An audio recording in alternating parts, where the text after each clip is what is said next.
How's it going, guys? Dynamite here, coming to you as always from the Digital Warfare 24/7 forums, and today I'm going to be bringing you guys a gameplay from my good buddy Jayson Voorhees, who has been kind enough to let us analyze his gameplay for the player analysis project that I've been doing on my channel.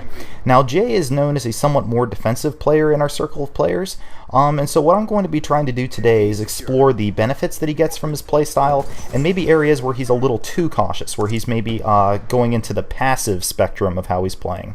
Now let's pause it right here and take a look at the mini-map real quick. So Jay just got his first kill through a very nice line of sight through that glass.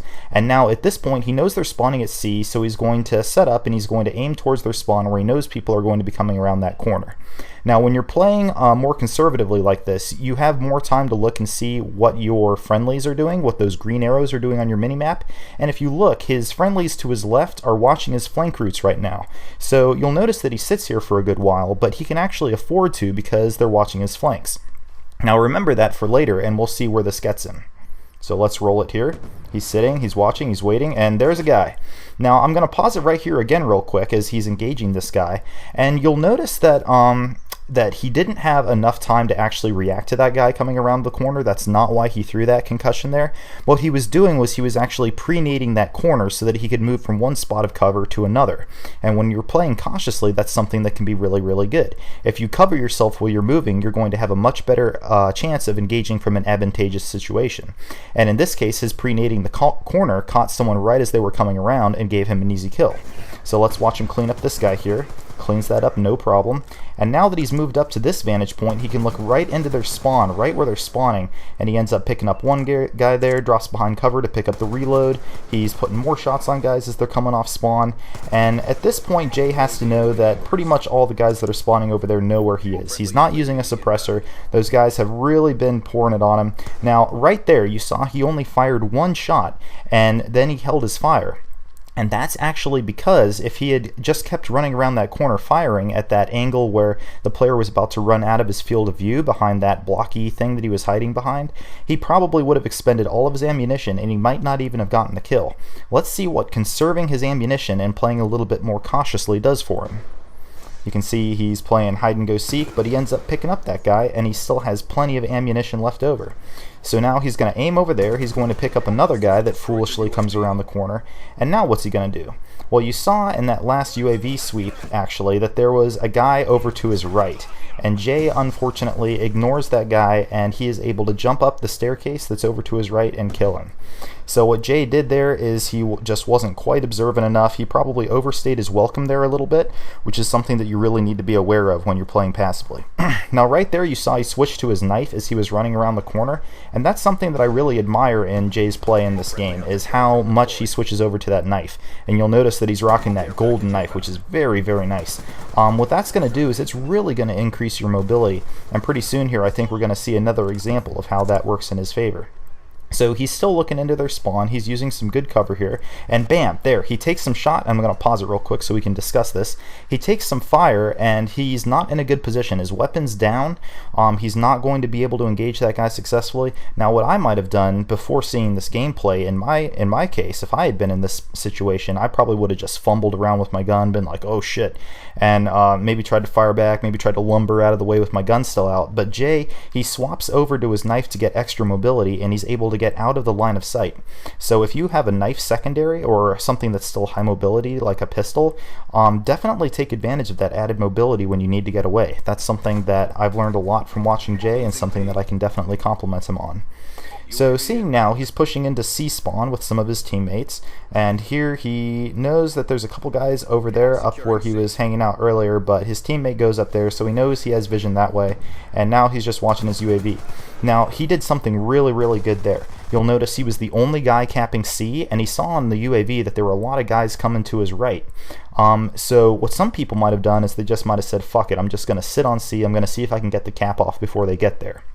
But Jay uses the knowledge of his enemies against them, because they know someone's capping C. They just heard that announcement over their comm. So what Jay's going to do is, they think I'm on C, I'm going to move, and I'm going to catch them as they're eagerly rushing to a line of sight where they can look at C.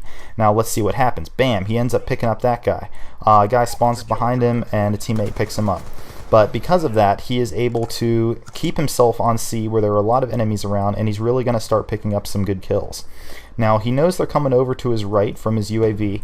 Now, watch here as he times his sprinting really well. He doesn't sprint in a way that he's going to be left out in the open. His sprinting always ends, like the amount of sprint meter he has always ends as he reaches a point of cover, and that is something really important. You'll notice he's not using any mobility perks like dexterity, or he is using dexterity, such as lightweight or extreme conditioning.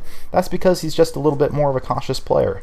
And here he's in a bit of a predicament. He sees he's got guys spawning behind him, he's got guys spawning behind C, but he's playing it really cool, and what he's doing is every time he gets a kill, even though he's not using a suppressor, he's moving a little bit at least so that the enemies are confused. They think they'll be able to engage him from one particular side when in fact he's moved over to another side. So it's kind of interesting because he is using Ghost, but he's making very interesting use of it by not using a suppressor. And these guys just keep trying to rush him, but they keep finding him set up at a slightly different point, a slightly different vantage point where their spawn is. And by anchoring himself next to the spawn in this way, he's going to get a lot of kills. You can see he's earned his Dragonfire, he's earned his Lightning Strike here. He picks up a gun there, which is a really great move if you're running low on your primary, and in fact just if you come across a weapon in general. These, again, are decisions that you're able to make a lot easier when you're just slowing down your game a little bit. You're not thinking rush constantly. You're thinking, how can I survive? How can I extend the streak? And I believe Jay was telling me that this is actually one of the best streaks he's ever gotten in Call of Duty. Well, you guys will end up seeing how far this goes. Here's a nice little route that he's running around the outside of the map, making sure he doesn't fall off there. He's got an MSC that he picked up off the ground. Right now, he doesn't really have a very good read on where the enemies are, but then he hears the losing Charlie, and he knows that they've switched back to C spawn. Tosses a nice C4 around the edge to stop himself from having to engage directly with bullets, and that works out to get him another Lightning Strike. I'm not sure if he overlapped those or not, but if he did, he should have called that first one in. There he goes. He's dropping that Lightning Strike. He's trying to call in his kill streaks here before the end of the round. Picks that guy off, gets a nice triple, and he's setting himself up nicely for the end of the round here, which is good because he's running low on ammo for his primary weapon. He's relying on a weapon with some unusual attachments. I'm not sure why you'd put the holographic on the MSMC, but you see him trying to fend him off with nades. Again, that's a really good tactic to use, is nading around corners to make sure that you're not going to be caught off guard by an enemy swinging around the corners when you're not prepared. He comes around to C and ends up picking up this last guy, and that's going to finish up the round. So now we're going to be moving into the second round. Let's skip ahead a little bit. And he has his Dragonfire, but he's not going to use it. And the reason why I'm thinking is because he's on a really good gun streak right now, and he wants to preserve that. And if he's sitting still at C-spawn, chances are that the enemy is going to flip, they're going to end up behind him, they're going to kill him, and then he's going to lose that nice gun streak. So he's actually just going to leave that Dragonfire down there, and he's going to do just what he did last time. He's going to anchor himself in the spawn over by A. Now, he's using that stun. He knows that he's got someone locked down over there. His teammate takes him out, and now he's just going to be able to sit here, and he's going to be able to look into their spawn and really do some really good work. Now, let's see how he manages this exactly, because when he was over on the other side looking into C, he maybe didn't watch his surroundings well enough.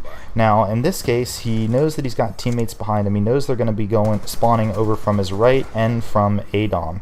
So he's working these corners really well. These guys are just clueless. Picks up the Relentless there. He's actually 10 off a nuclear at this point, and now they're just spawning in front of him, which is making it really, really easy for him. Notice how he reload cancels there, which is really, really good use.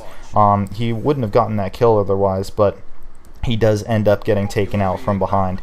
Now, in that case, I think he probably just anchored himself to that one location a little bit too long. If there's one critique I have of this gameplay, it's that Jay, even though he does shift position, sometimes he doesn't shift position enough. And when you're only playing 6v6, I mean, think about it. You kill off a couple people, and the more people you kill, the more people that are respawning with knowledge of your last known location, and they're going to be able to come back for you. So maybe that's something Jay could work on a little bit, but for the most part, his defensive style of play is paying off quite well in this game, especially for teammates, or for enemies rather, that maybe aren't doing the best job at predicting where he's going. Now, at this point, I probably would have called in the Dragonfire. I think his teammate actually might call one in at some point. But Jay's trying to just get a couple more kills here. He does a really good job of strafing behind cover there. Use of cover is probably one of the best things that someone with a more defensive mindset is going to be able to do. Like I said, he's going to time his sprints. He's going to make sure that he's getting up against those vantage points so he can see into their spawn, as he picks up another lightning strike here and deploys it immediately with knowledge from the VSAT that one of his teammates called in. He picks up some pretty good hits with that. Let's talk a little bit with these last couple seconds we have about the class that he's running. He's running Ghost and Flak Jacket, which are both really good options for someone that plays a little bit more defensively. Because Flak Jacket, that means you're not going to be able to be C4'd around corners. You can play the objective very well since he is playing domination. He's got toughness on, which means he's going to flinch less. He's basically setting it up so if someone engages him, he has the best possible chance of getting shots on target, and that's a big point, a big part of what this is about. And that's about all I have, guys. So if you enjoyed that, make sure to stay tuned for the next episode that I'll be releasing. If you would like me to go over one of your gameplays, feel free to submit it either on YouTube or on the Digital Warfare 24/7 forums. Thank you guys very much for watching. I'm out.